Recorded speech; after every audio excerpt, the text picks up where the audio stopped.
Hey everybody, Luigi369 here. Welcome back to Let's Play Phoenix Wright Ace Attorney. In the last episode, we finished up our first day of investigation, and we cross-examined Dick Gumshoe in the trial of Maya Fey. In this episode, we're going to let the witness, Miss April May, take the stand. Exactly what part of her is innocent? I don't know. What part of her is innocent? Not much. Witness your name, please. April May, at your service. I can't wink. Well, I winked. Order! An introduction should not require any reaction from the crowd. The witness will refrain from wanton winking. Yes, Your Honor. This is not good. She's already captured the heart of every man in this courtroom. Tell us, where were you on the night of September 5th when the murder occurred? Gee, I was, like, in my hotel room? I checked in right after lunch. And this hotel is directly across from the Fay & Co. law offices? That's right, big boy. Please testify to the court about what you saw. Oh, we're gonna get a testimony of the witness's account, alright. It was like 9 o'clock at night. I looked out the window, you know? And then, I saw a woman with long hair being attacked. The one attacking her was that mousy girl sitting in the defendant's chair. The woman, like, dodged to one side and ran away. But that girl, she caught up to her and she hit her. There's a train. I'm gonna shut my window, hang on. I'll just... Nah, I don't need to make a cut. I'm gonna sneeze out. Oh my god.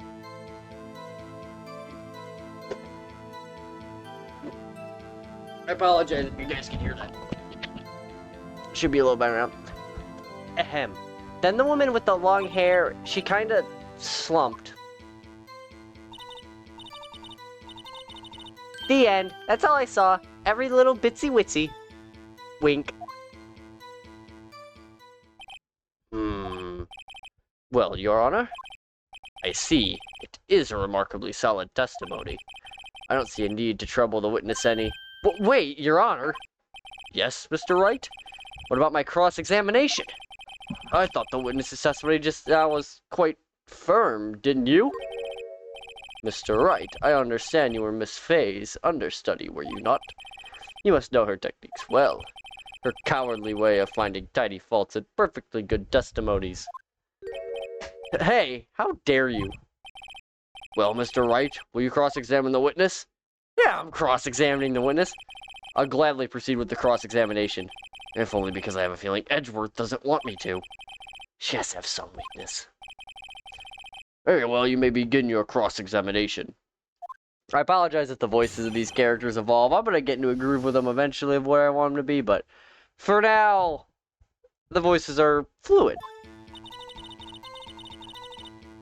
So let's see, if it was 9 o'clock at night, what time was she killed? Okay, that doesn't say. Does anything say what time she was killed? Alright, well, let's hold it. Why did you do that? Huh? Why? Like, why what? Why did you look out the window? Were you expecting to see something? Oh, well, gee. What? That's it? She can't get out of this question that easily. I sort of, you know... I had a feeling. Well, I have a feeling she's trying to avoid the question. Maybe I should press a little harder on this one. Yeah, let's go for it. Let's see how far I can run with this. Surely you must have had a reason to look out your window at that time of night. Mr. Wright, I will not have you badgering my witness. Badgering? You insist on needling her with these trivial questions. I really don't think it should be allowed. Yeah, stop him! The poor girl! Order! Mr. Wright, you have been warned. Poor girl? What about poor me? She looked out the window. What did you see next? Woman with long hair being attacked? I mean, might as well press here too. The woman with long hair, that was Mia Fey? Slender, sort of. Well, some people might say pretty, if that's your thing. Your thing? And the person attacking her. Mousy girl sitting in the defendant's chair. Let's press that, too. How'd you know she was the defendant? Huh? Well, you know, she had a girlish physique. Women know these things. Look, I just know, okay? There was only one person at the scene of the crime with a short, girlish figure. The testimony's bulletproof, Your Honor. He's right. Hold on a minute. That testimony stinks! But what? Miss May, I'm willing to bet that you're lying. Are you telling the truth? Did you really see the defendant?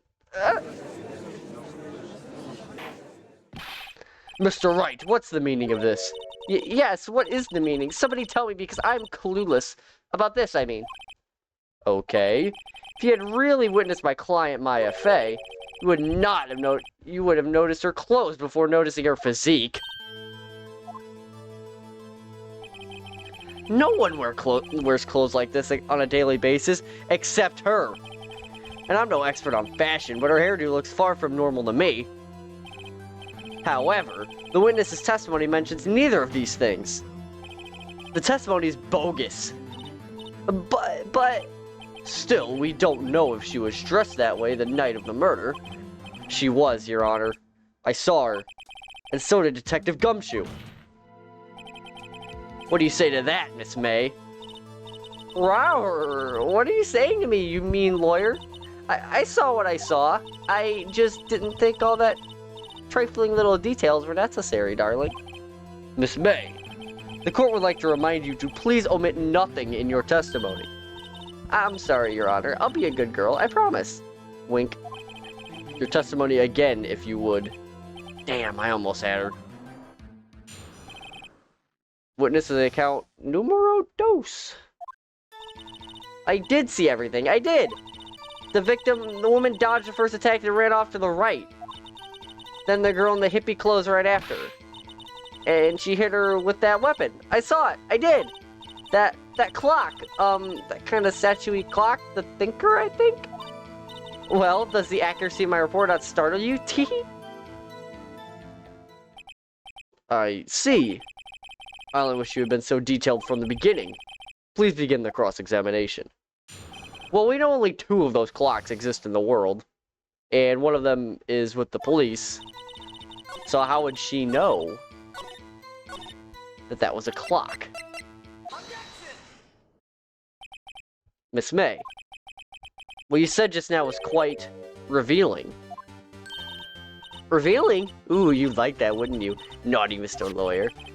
You just said the statue of the Thinker was a clock, but there's no way of knowing that just by looking at it. Another person in much the same position as you recently called this a clock, too. And he was found guilty of murder. Order! Order! Miss May, can you explain how you know this was a clock? Ooh, The witness saw the murder with her own eyes. That's all that's important here. The defense is trying to confuse the issue with trivial concerns. Yes, of course. You will draw your question, Mr. Wright.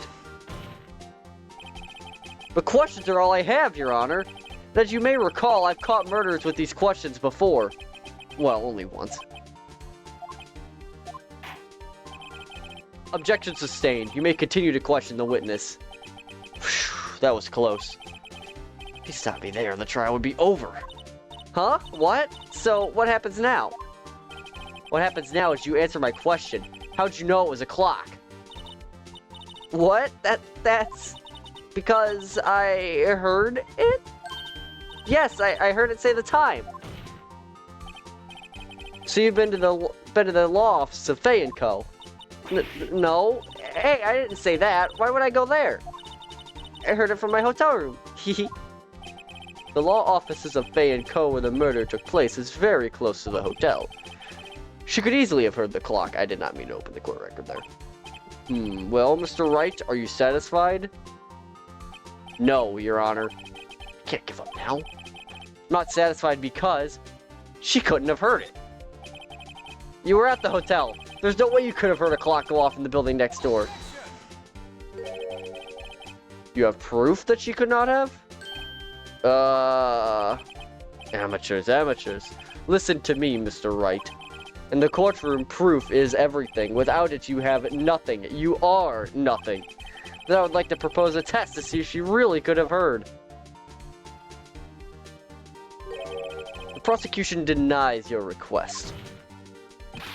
What? On what grounds? This is a trivial matter with no direct bearing on the case at hand. Indeed, objection sustained. Damn, time to switch directions. Quick! Ready to proceed, Mr. Wright? No, Your Honor. I can't give up now. I'm not satisfied because I said that one on purpose to demonstrate what our incorrect answer was. Thought I might get a penalty there, but I didn't. We'll probably get into that later when I don't know the answers. Well, we know it couldn't have run because there's no clockwork. Because, well, the cell phone. Your Honor, members of the court, it is inconceivable that the clock in question rang. It's empty. That clock is missing its clockwork.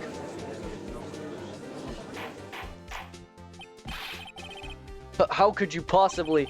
Just take a look, right now. Oh! See anything interesting, Your Honor? It is as the defense says. This clock is missing its clockwork. It's quite empty. Mr. Wright, would you care to explain to the court the meaning of this? As you can see, the clock was empty. It couldn't have rung. Therefore, this witness is a big, fat liar. Fat? Well, Miss May? Tisk, tisk. What the show you put on for us, Mr. Wright? He knew the clock was empty. Somehow he knew. I'm afraid you've forgotten one thing, however. Indeed, the clock is empty, as you say. It can't ring. However, we must ask, when was the clockwork removed? If it was after the witness heard the clock, then there is no contradiction. That's true. That is a possibility. The clock might have been emptied after she heard it. That is exactly what happened, Your Honor. I used the judge's voice there. Whatever. Well, Mr. Wright? Can you prove when the clockwork was removed? Oh, impossible, of course. I have proof. What? Wasn't it you who told me proof is everything? Well, I was listening. And now I'll show you the proof you like so much. The evidence that proves when the clock was removed is the conversation on the cell phone. Take a look at this. That's a very cute cell phone. Woohoo, you have a girly phone. Well, wait, this isn't my phone. Listen, this is the defendant's cell phone and it contains a recording. A recording of a conversation she had with the victim on the day of the murder. Order! The defendant's cell phone? This wasn't brought to my attention. Perhaps Detective Gumshoe overlooked it? The good detective would remember he's up for evaluation soon. I gotta say, I'm starting to feel bad for the big fella. Let's hear the conversation. So you just want me to hold on to the thicker for you then? If you could. I should probably tell you, the clock isn't talking right now. Huh? It's not working? That's lame. I had to take the clockwork out. Sorry. September 5th, 9:27 a.m. Your Honor, I think this makes it clear the clockwork was already gone by the time this was recorded. Which was well before the witness even arrived at her hotel. Well, Miss May, would you care to explain this to the court? Just how did you know that that weapon was a clock? Well, isn't it obvious? I saw that clock before. What store was that again? I go to so many. Oops, I forgot. Wink. So the witness had seen it before. That would make sense. Does the defense have any objections, Mr. Wright? Of course we do. The witness claims she had seen it before, but this directly contradicts a piece of evidence already submitted to this court. Well then, let's see it. Please produce this evidence that will prove the witness had not seen the clock before. It was custom made. It's simple.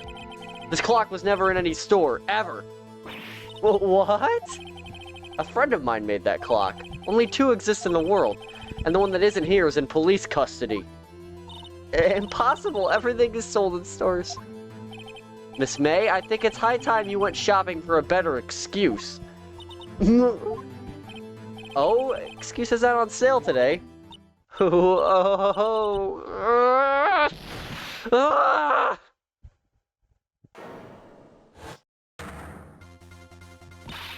What's it to you, porcupine head? That stupid clock doesn't matter, okay? She did it, and she should die for it! Die! Whoa, let's not get ahead of ourselves. This is a court of law, and the witness will remain calm.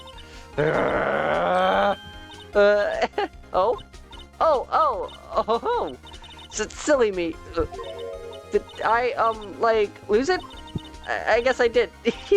Wink. Scary. Miss May, let me ask. Tell me, how did you know the weapon was a clock? Oh dear. Does the defense have an opinion on this behavior? Okay, this is it. Yes, Your Honor. Allow me to explain how I see the truth of the matter. Miss April May, you knew the weapon was a clock because you heard about it. The witness had never held the clock in her hand. However, she had heard that it was a clock. She heard? That is correct, Your Honor. There's no other way she could have known the thinker was a clock. And I can show you the proof. Well, this is interesting. Let's see it then. Show me the evidence proving the witness had heard the murder weapon was a clock. Well, the one piece of evidence we haven't used other than the receipt is the wiretap. Have a look at this. Ha! Ooh, did that? I found this in Miss May's room. Mr. Wright, please explain to the court what this is. Miss April May, you were tapping the victim, Miss Mia Fey's phone, were you not? Ooh. Your Honor, this is irrelevant. I'm not entirely sure that it is. Objection overruled. It troubles me that our witness was in possession of a wiretap. This is outrageous. Does the defense truly claim that the witness was tapping her phone? Absolutely. Even if that was the case, which it's not, you still have one thing to prove. Did the victim ever say that weapon was a clock on the phone? Can you prove that? I think not. Oh yeah? I think I can. It's simple. What? Here's my proof. The proof that the victim said on the phone that the weapon was a clock is the recorded conversation where she calls it a clock. We already presented this. He's an idiot. I present the defendant's cell phone. Yes, we've seen that. Listen one more to the conversation between the defendant and the victim. Mia, what's up? You haven't called in a while. Well, actually, there's something I want you to hold on to for me. Again, what's it this time? It's a clock. It's made to look like that statue, the thinker, and it tells you the time. Miss April May, you used a wiretap to listen to this conversation. That's how you knew the thinker was a clock. Am I wrong?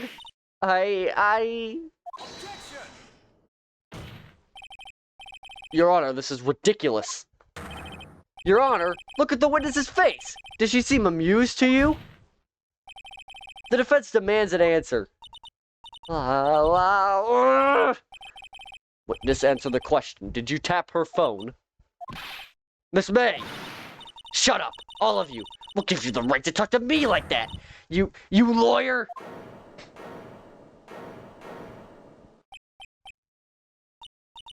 It's no fair. All of you ganging up on me like that. Oh, so I'm the bad girl. Is that it? Is that it?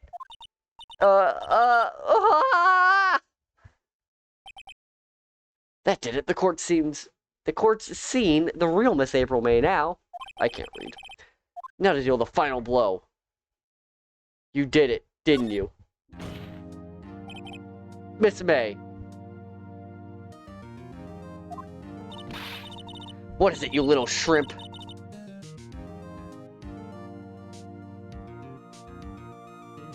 talk to me in that tone of voice, will you? Sorry, I had to look at something. You killed her, didn't you? Order? There will be order. What? How can you possibly say that? Are you mad? All I did was a little wiretapping. Oops. So you admit you tapped her phone. But wait. I didn't do anything bad like murder. I'm a good girl. Really? Can you prove it? No way she can prove it. You think you're so smart, Mr. Lawyer, but I can prove it, and I will. You can't be serious. No way. Way, I say, way. Oh, and I assure you, I'm serious, Mr. Lawyer. Okay, so the killing happened around 9 o'clock at night? Why, that's just when I was getting room service from that sweet bellboy. Room service? Iced coffee, I believe it was. Iced coffee, you know, like normal coffee, but cold. If you don't drink it quick, the ice melts and then you have regular cold coffee. Iced coffee? Think I'm making this up? Ask the bellboy. Wink. Ergo, the witness was not on the scene of the scene at the time of the murder. Well, that didn't go anywhere. So where does this leave us? It is my great displeasure to inform you that the witness appears to have been tapping the victim's telephone. However, that is a separate crime with no bearing on the current case whatsoever. Her testimony stands. She saw the defendant Maya Fey commit murder. No, they're going to just let her walk away. There's no way I can win this unless I tie Miss May to the murder somehow. Well, does the defense have anything to say? Well, come on, think of something.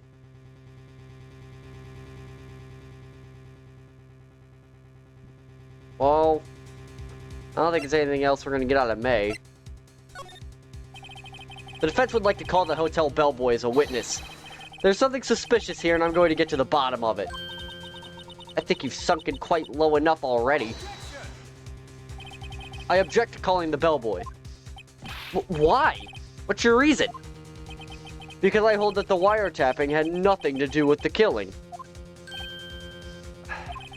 However, if you agree to one condition, I'll consent to calling this witness.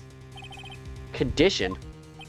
If Miss April May's alibi is not called into question after you examine the bellboy, then you will recognize that Miss April May was not the killer. Thus, she is innocent. And thereby you must also accept the verdict of guilty for Miss Maya Fey. That is my condition. What? I better find something suspicious in that bellboy's testimony. Otherwise Maya will be declared guilty on the spot. What should I do?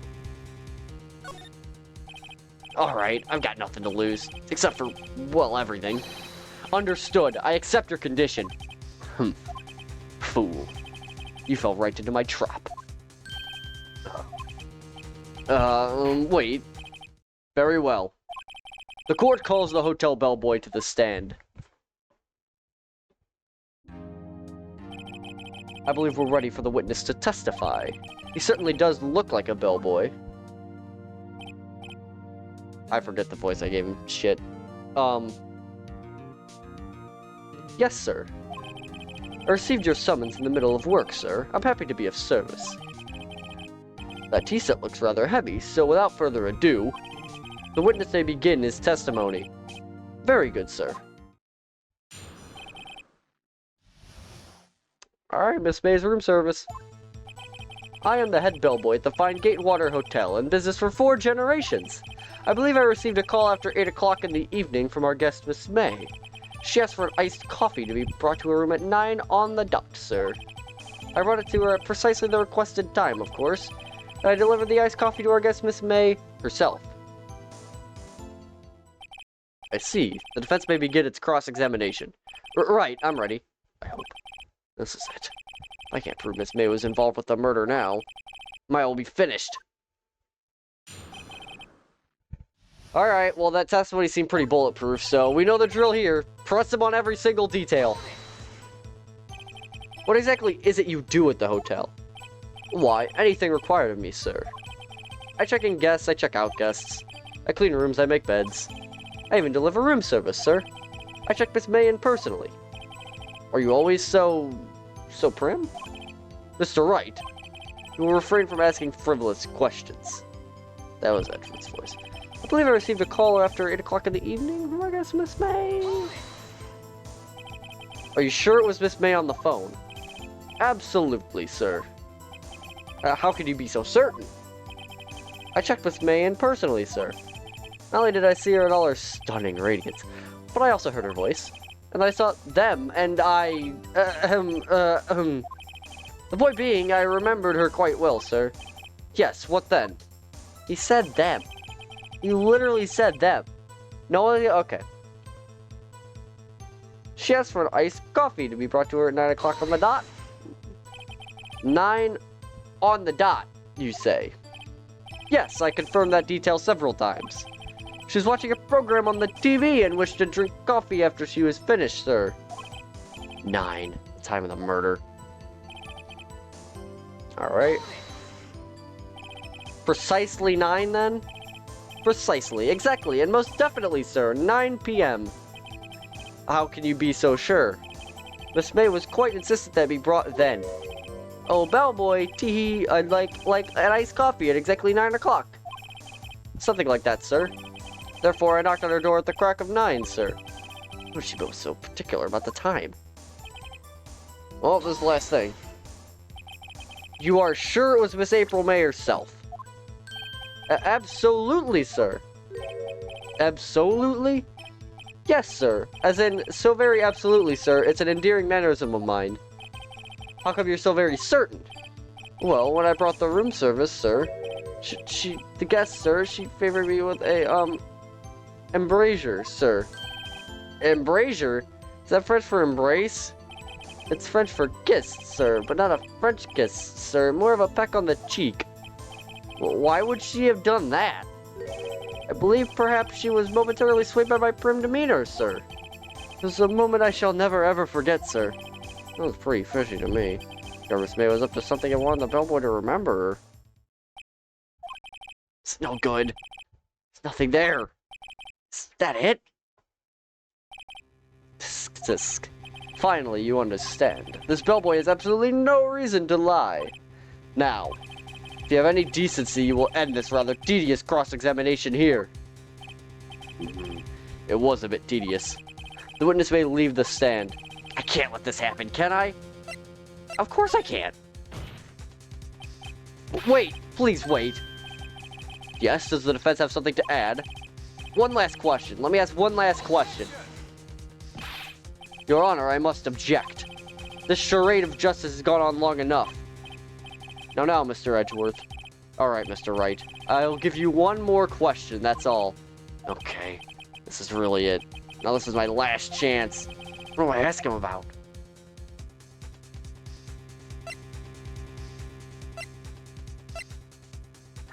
I'm gonna go ahead and save.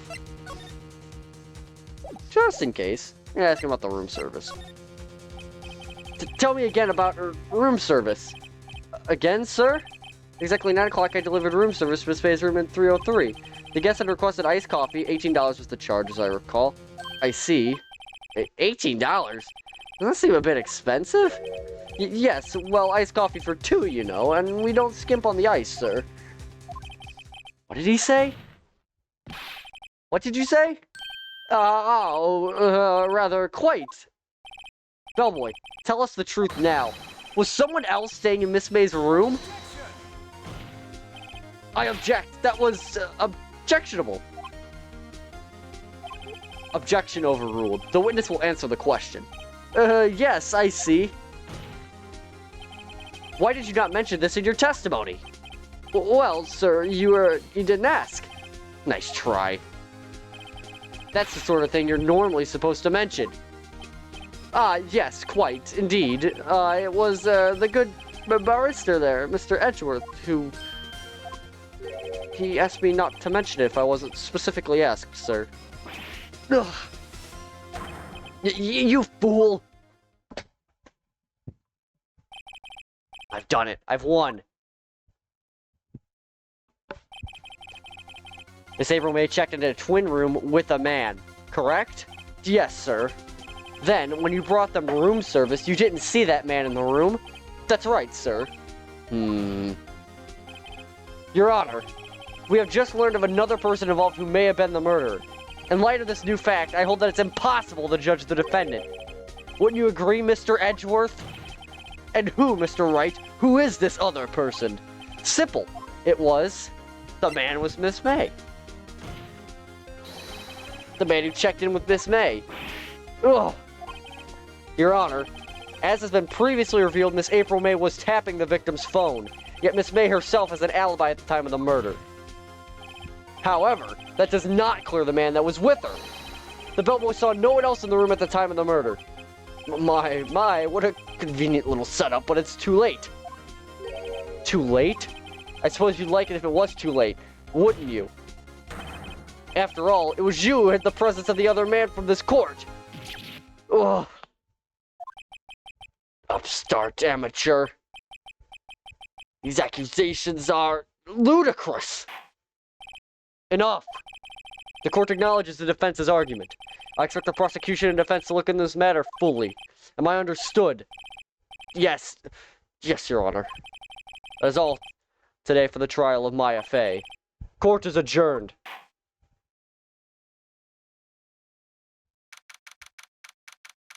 September 7th, 2:24 p.m., District Court Lobby, Defendant Lobby Number 1. Mr. Wright! You were amazing in there. Really?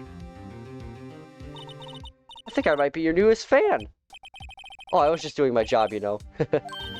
Then again, that other attorney was pretty cool too. Huh? That face of his with his eyes wide and trembling lips sent shivers up my spine. If you say so. So what happens with me? Do I get to go home now? Well, no, I don't think so. Not yet. Oh, I see. But I got a great lead in today's trial. A lead? That man with Miss May, he's the key. Oh, I get it. What happens to Miss May after that, anyway? Or they arrested her. I guess she's learning her charms won't work everywhere. She's probably at the detention center now. I may have to go down there later. Anyway, this case is far from closed. Yes, sir. I'm going to find out more about this man. Do you think he was the one who... Maybe so. Sis. Don't worry, I'll find him by tomorrow, I promise. I'm counting on you. I asked for a full record of Miss April May's testimony. Thought it might come in handy during the trial tomorrow. Now that I have it, I'm not so sure. Unless her testimony was all lies. In fact, there's only one part that hasn't been stricken from the record. I don't know how much good this will do me at all. Now. Anyway, time to hit the pavement and do some investigating. Maya doesn't belong in a detention center. It's up to me to set her free.